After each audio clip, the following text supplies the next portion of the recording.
Almighty Allah. How can it be a coincidence that Tinubu increased the price of petrol, increased electricity tariff, devalued the naira by more than 200%, and now he's about to ban the importation of solar panels on the premise that they want to improve the economy? They want to force Nigerians to buy locally made solar panels. Meanwhile, they never buy Nigerian-made goods. All the luxury vehicles they buy are 100% made abroad.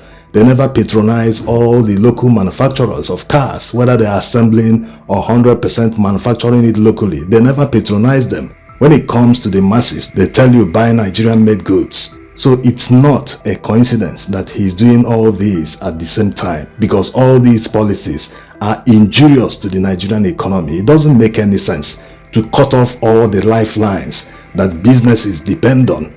Electric power supply in Nigeria is inefficient, is unreliable, infrastructure is dilapidated, so you can imagine how businesses cope. In order to survive in manufacturing in Nigeria, you must generate your own power. How do you do that? On a small scale, you rely on petrol and diesel. You rely on these oils to power your generator, at least for the entire day of operations. Now that the price of petrol and diesel has been increased, how else are manufacturers going to cope? The only other alternative left for SMEs and other businesses is to go solar. Since petrol, diesel and electricity have become expensive, if you run on all these, despite the fact that they are not reliable, they are very much expensive to run on, you might never be profitable in whatever business you're doing. So it's very clear the government is making it very, very difficult for anyone to manufacture in Nigeria. Yes, all these policies are detrimental to the growth of Nigeria's economy. All the energy sources that manufacturers must rely on in order to be profitable, the government has made it very, very expensive. They only have two options. Either you close shop, like many have done. Many multinationals have left Nigeria's economy.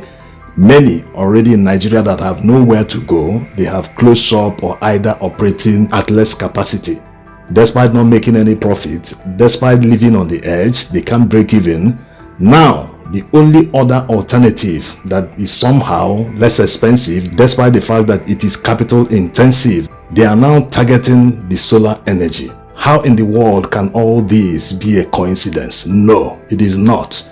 People must see the big picture. The big picture is, this man is obviously not working for Nigeria. He must be working for foreign interests. There's no other way to put it.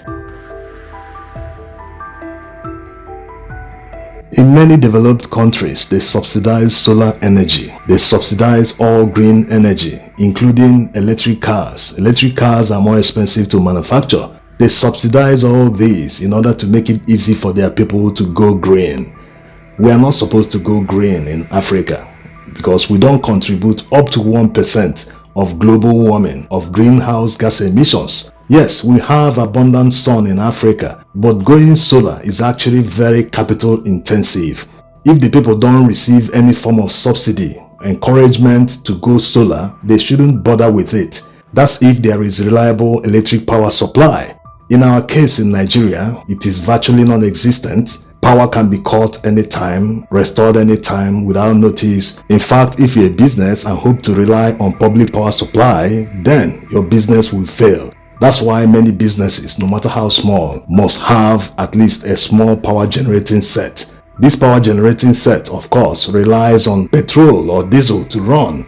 The government have successfully made these oils very expensive, so running on them will obviously make your service or product more expensive. That's a fact. Now, the few businesses that are able to raise capital to go solar, ordinarily this is money they should have invested in stocking up raw materials or whatever they use to run their business, but they have to invest it in going solar first, because without power they are going nowhere. Now, this solar energy is about to become even more expensive. Yes, if they successfully ban the import of solar panels, that means you have all sorts of smuggling, all sorts of dealings, and definitely it will drive the price up. Just like what Buhari did during his time, he closed the borders in the southern part of the country on the premise that he wants to improve rice farming, that he wants to help local farmers so as to become competitive with other countries, that Nigeria must feed itself. But at the end of the day, it ended up increasing the price of rice by more than 3 times. So if they ban the import of solar panels, maybe one person or a few people will start smuggling solar panels into Nigeria, and it will eventually become very, very expensive, which will mean that many new businesses or even existing businesses can no longer afford to go solar. So in summary, if you're a business, you cannot depend on public power supply. Even if it's available in your location for a few hours, you cannot afford it. Even if you afford it, you might end up not becoming profitable. Now, the next alternative, running on generators, you cannot afford petrol or diesel. It has become very, very expensive. Even if you do, you might still not be profitable. Now, the third one, solar energy, it will soon become very expensive for anyone trying to set up a business. So all the available energy sources that a business needs to survive, they have all made it very expensive. What does that tell you? It tells you that their policy is actually meant to impoverish Nigerians more. Other countries are talking about lifting their people out of poverty. How do you lift people out of poverty? It is by giving them employment, making sure they earn a living. When you attack factories, manufacturers, people that should provide jobs for the people, when you make sure manufacturers cannot be profitable, that they will either close shop or go under, that means there will be no employment. Rather, they will be sacking people in droves, which means more people in poverty. So this never works. There is nowhere in the world they ever developed this way. You do not start out by impoverishing people and spreading false narratives that it will work out, that people should have patience. No, this is deception. They are all out to impoverish Nigerians, whether they are working for anyone or working for foreigners. They are our immediate leaders that we can see. So we must hold them accountable. We must hold them responsible. How can someone's policy be detrimental to the growth of Nigeria's economy, even a threat to national security, and people are not seeing the big picture? They think, these will pass away. This man, highest, will stay 8 years in power. Another one will take over. No, these people are implanting themselves. They are installing themselves in critical sectors of the economy. They are holding a country captive.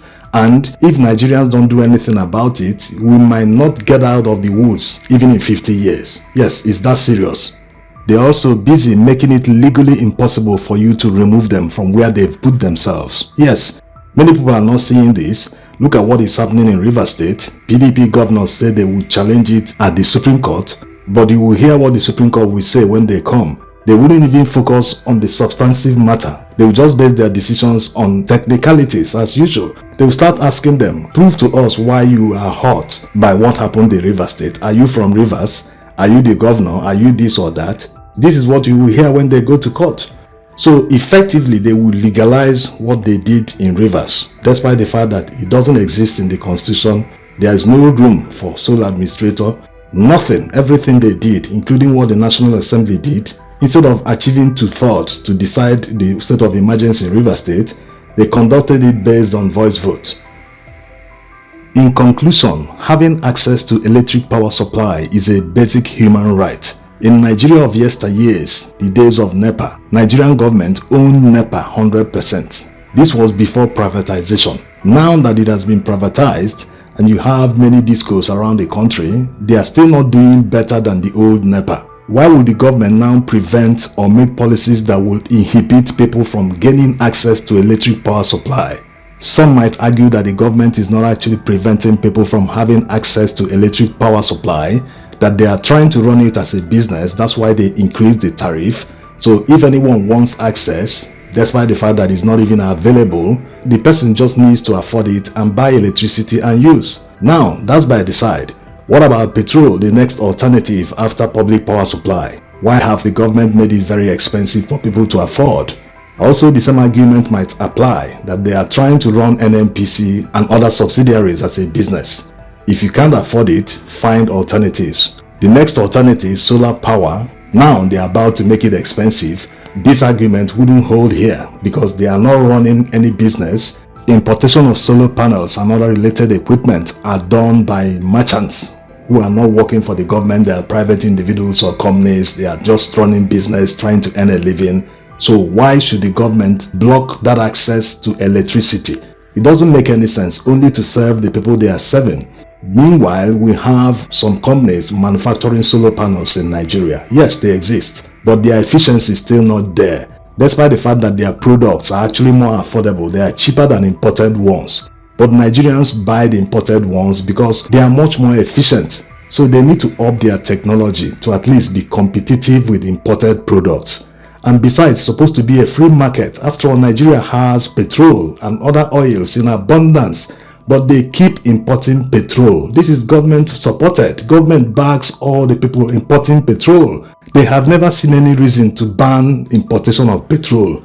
Actually, Nigeria needs that right now because we already have a massive refinery that is serving other countries. Dangote refinery has the capacity to meet local demands many times over, including serving other countries in Western Europe, in the US. So if they truly want to boost local manufacturing of solar panels in Nigeria, why haven't they done it in other sectors of Nigeria's economy, most especially oil industry? We now have a massive petrol refinery, like already said. Why are people still importing petrol? Even the state-owned NNPC still imports millions or billions of barrels of petrol every day. So it's not ordinary, it's not a coincidence. Their policy is meant to impoverish Nigerians at the benefit of foreigners. Yes, they don't want this country to develop.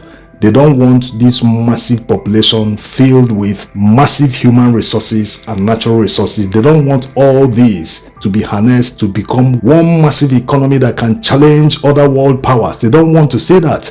And it's a pity we have people that are supposed to serve our interest. Instead, they are serving foreigners' interest. Thanks for watching.